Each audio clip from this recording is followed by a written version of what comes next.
Hey guys, welcome back to the channel. Hopefully you all had a lovely holiday, were able to take a lot of time off and get some relaxation and recovery. I know that I did. Now you might have noticed that I haven't been uploading as consistently over the last month, but that's mostly been due to me taking time off, spend time with family, do some traveling, and quite a bit of skiing. You might also be wondering why I still have my Christmas tree up at this point in the middle of January. Well, don't worry about it. I like it, and I hope that you like it too. Now, if this is your first time visiting the channel, or you're coming back to view more of my videos, either way, welcome to Acquisition Pro Tips, a channel where we specialize in demystifying and breaking down government contracting so you can navigate the process with confidence. I'm Josh, a warranted government contracting officer, and if you're a contracting nerd, or shall I say a contracting ninja, you've probably seen or heard recently comments from our Secretary of War targeting DEI-centered small business initiatives, especially around these so-called sole source contracts. A program few people outside of Washington have ever heard of, that I hadn't heard of. It's called the 8A program. When people hear phrases like 8A contracts or sole source, especially in the context of recent comments made by Pete Hegseth, the conversation tends to become emotionally charged very quickly. And to be fair, that's not unique to this issue. Almost every policy discussion today seems to carry an emotional edge, particularly when it intersects with broader debates around DEI. Secretary Hegseth's remarks explicitly frame programs like 8A as corrupt, abusive, or vulnerable to fraud, which naturally raises alarms because these programs are designed to support small businesses owned and operated by American citizens from historically disadvantaged backgrounds. Now, that framing can easily be interpreted by some audiences as hostility toward minorities or toward the communities these programs are meant to support. But I think that interpretation oversimplifies what is actually a much more nuanced issue. To have a productive discussion, we need to step back from the emotional reaction and examine what was said through a lens of objectivity and rational analysis. That means fairly articulating Secretary Hegseth's position, testing it against how federal contracting actually works, and then evaluating the facts, both where his concerns are supported by evidence and where they may not be.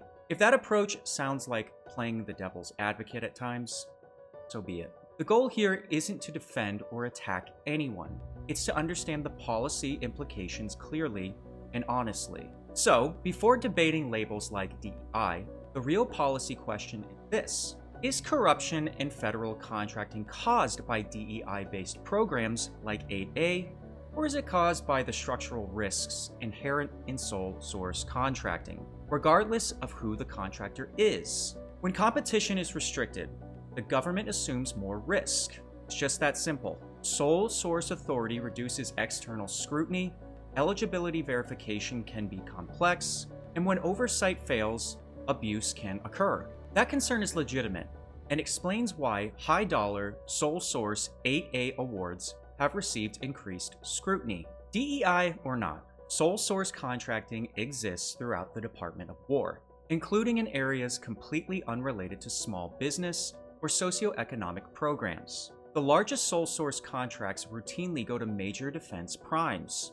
Lockheed Martin, RTX, Boeing, General Dynamics, and Northrop Grumman for weapons systems, shipbuilding, missile defense, and space programs. These contracts involve far more money, far greater complexity, and far higher risk, yet they are not framed as DEI problems. That exposes the core issue.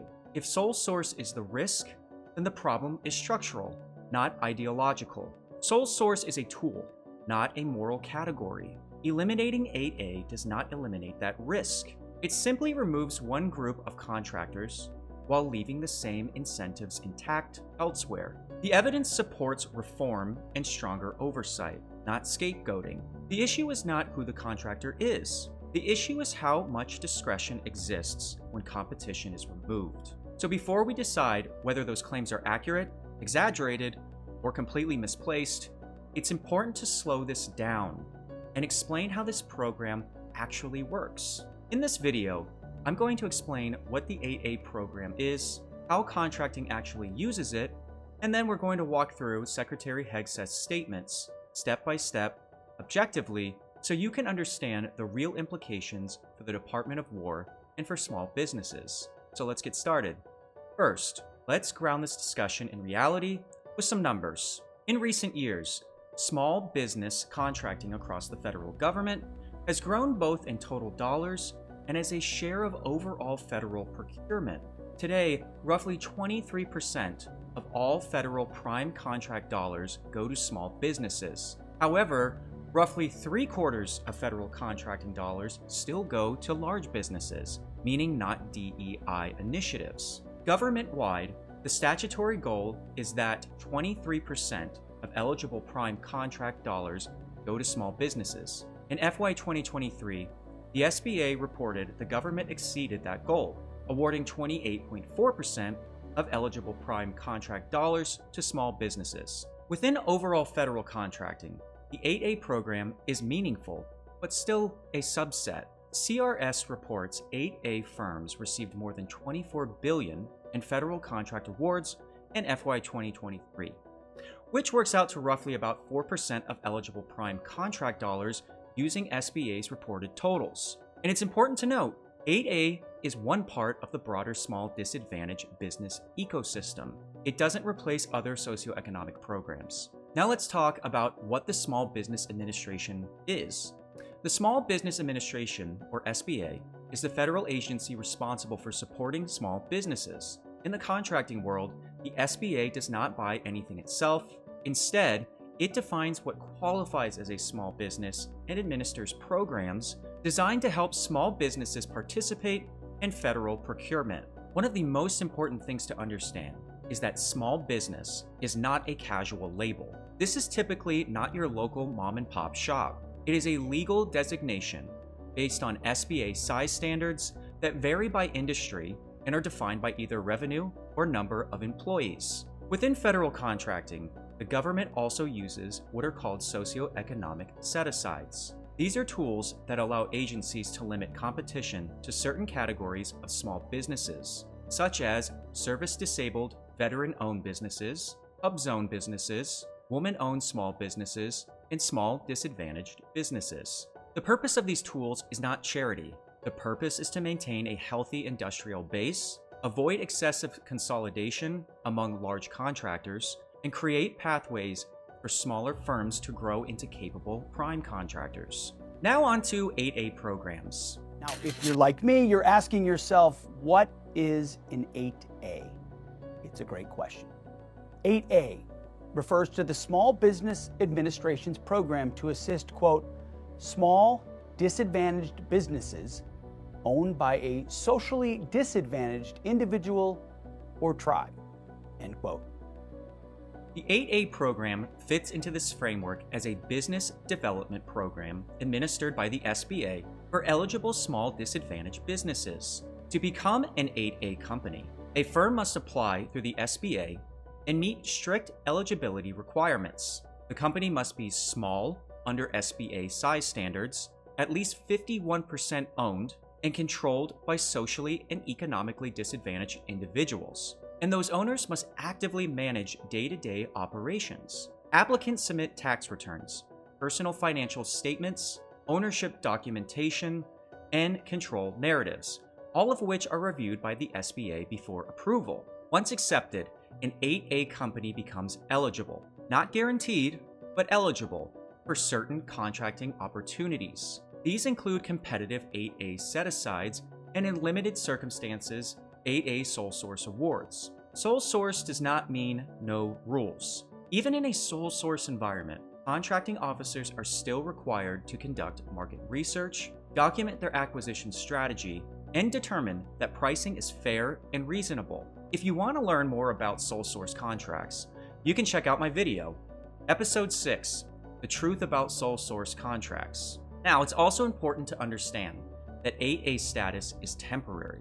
A company may only participate in the program for a maximum of 9 years, 4 years in a developmental stage, and 5 years in a transitional phase. after which it must graduate and compete without 8A preferences. That said, there is a well-documented area of concern within the 8A ecosystem related to program circumvention, often referred to as 8A evasion or program abuse. In some cases, firms have attempted to sidestep the program's 9-year participation limit by restructuring ownership, renaming the business, or forming successor entities that register separately in SAM.gov, sometimes under new NAICS codes, in order to seek re-entry into the 8A program.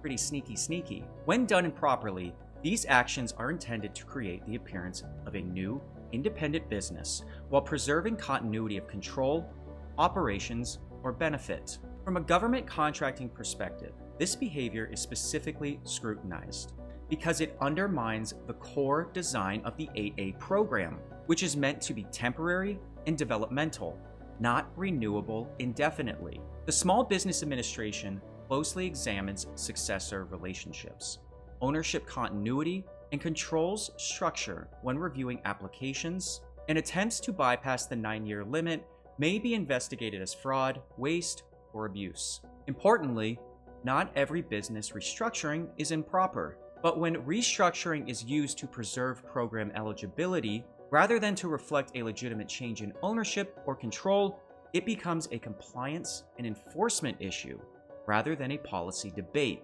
In addition to this, 8A sole source authority does not extend indefinitely to any dollar value. For the Department of War, 8A sole source authority has an upper limit, above the applicable threshold, commonly referenced at $100 million. The procurement must follow the competition and documentation requirements applicable to 8A awards at that level.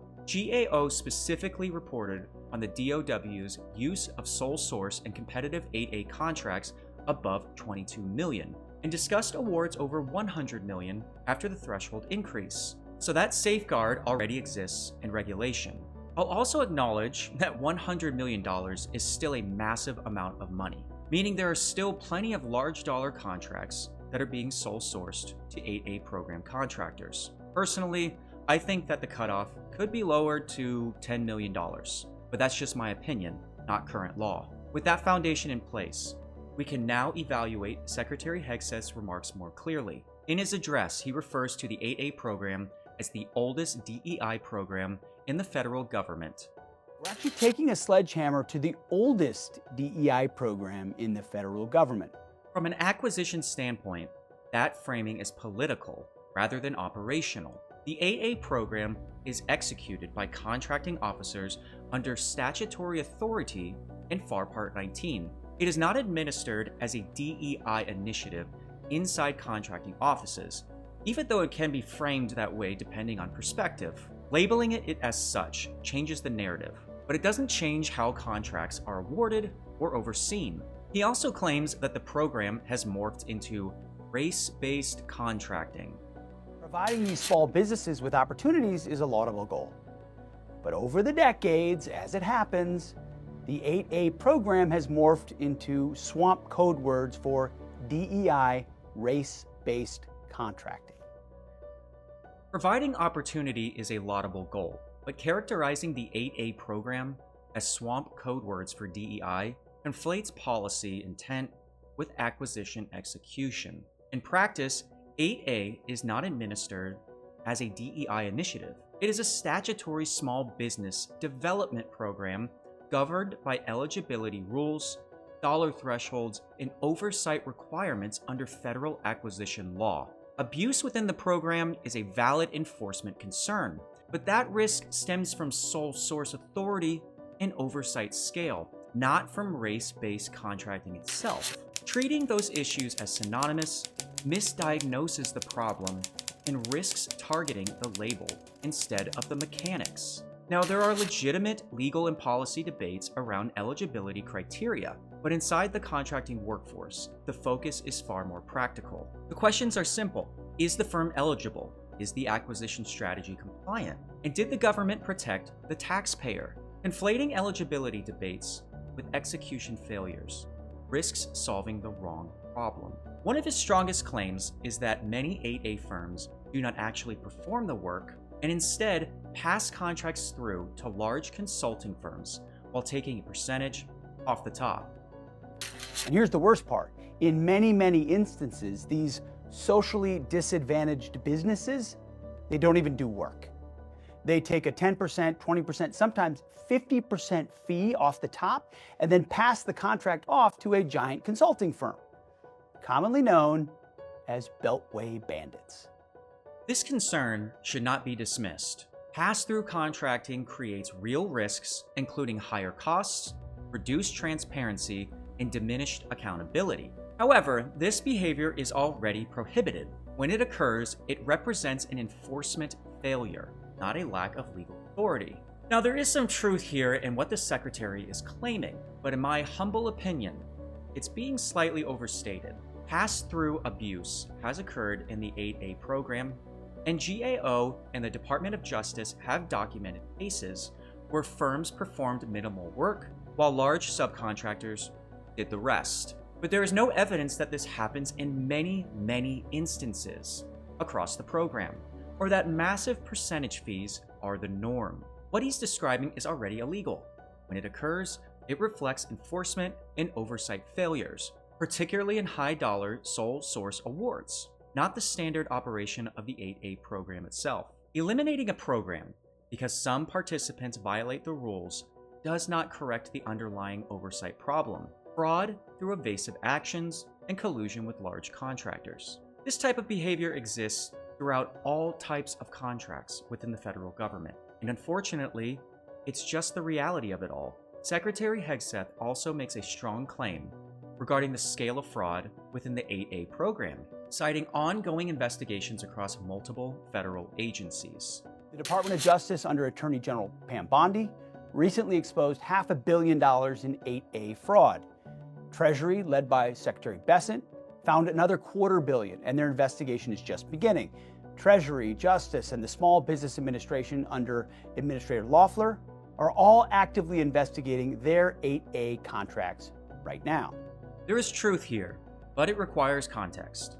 The Department of Justice, the Small Business Administration's Office of Inspector General, and Treasury have all prosecuted significant fraud cases involving 8A firms over multiple years. Some of those cases are very, very large, and when aggregated across investigations, the dollar figures can indeed reach into the hundreds of millions of dollars. What's important to understand is that these numbers represent cumulative enforcement actions across many cases and many years, not annual losses and not evidence that the majority of 8A contracts are fraudulent. These are serious violations, but they are the exception, not the baseline. Furthermore, he also states that $100 million sole source 8A contracts are going out the door without competition. $100 million sole source contracts go out the door to these 8A firms almost every day.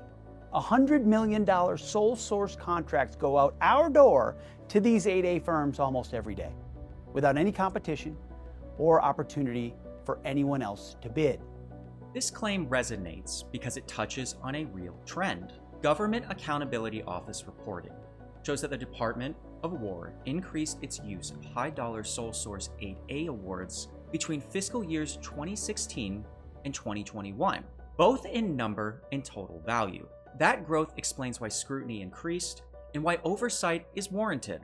At the same time, thresholds and competition requirements above certain values are often overlooked in public rhetoric. He then pivots to the scale of small business contracting and suggests that these requirements are being met largely through non-competitive awards.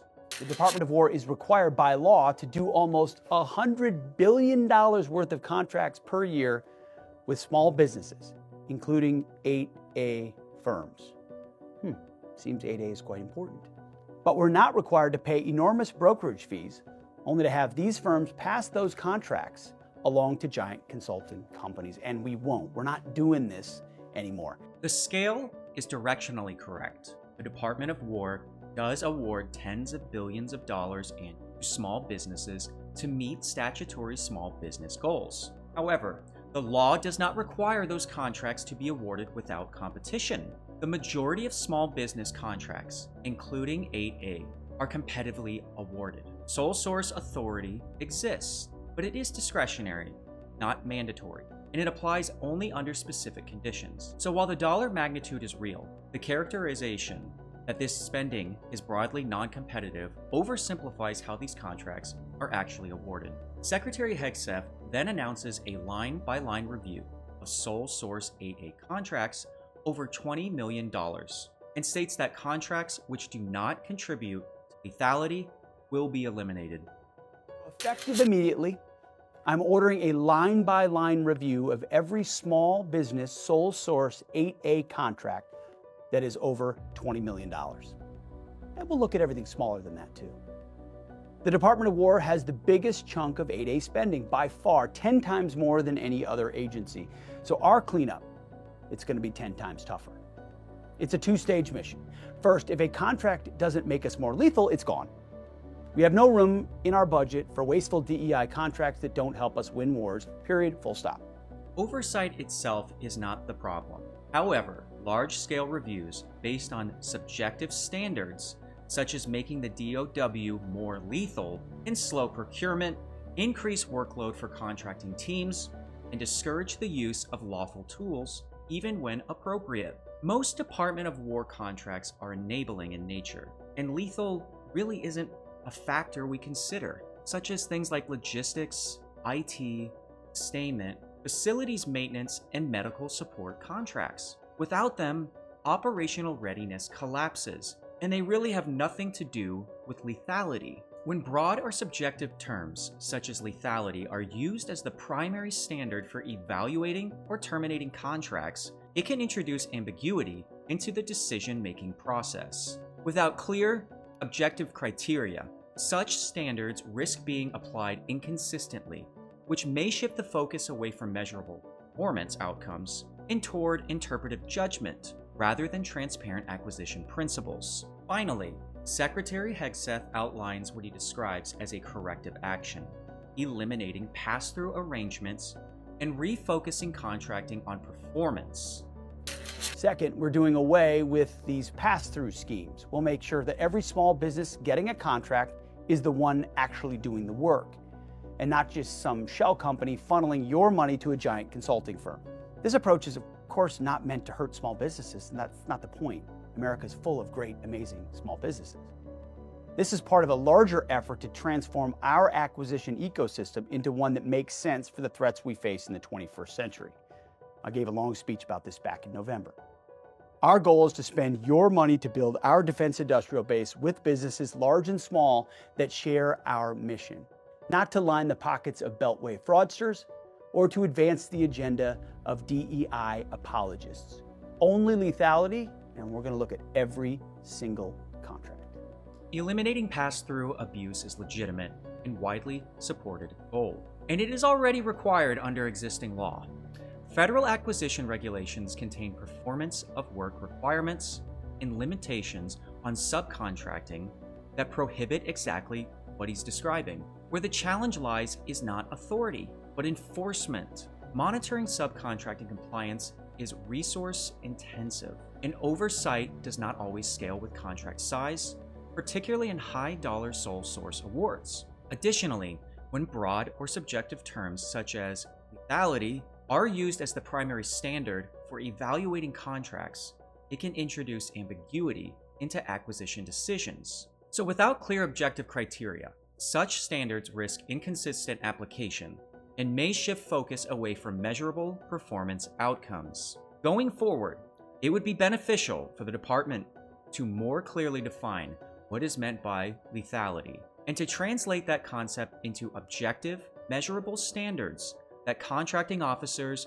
and contracting units can consistently apply. Doing so would reduce ambiguity in contract evaluations and help ensure that termination decisions are based on clear performance criteria rather than subjective interpretation, thereby avoiding unintended consequences that could undermine mission effectiveness or acquisition outcomes. To wrap this all up, historically, the 8A program has produced real benefits. It has helped many small businesses scale into prime contractors and participate meaningfully in the federal marketplace. At the same time, it has also been misused. There have been documented fraud cases, bribery cases, eligibility violations, and pass-through abuses. Recent SBA audits and suspensions underscore that these risks are real, but they are not universal. When evaluating whether the program should be kept, reformed, or eliminated, the trade-offs matter. Keeping the program preserves a pipeline for emerging small businesses.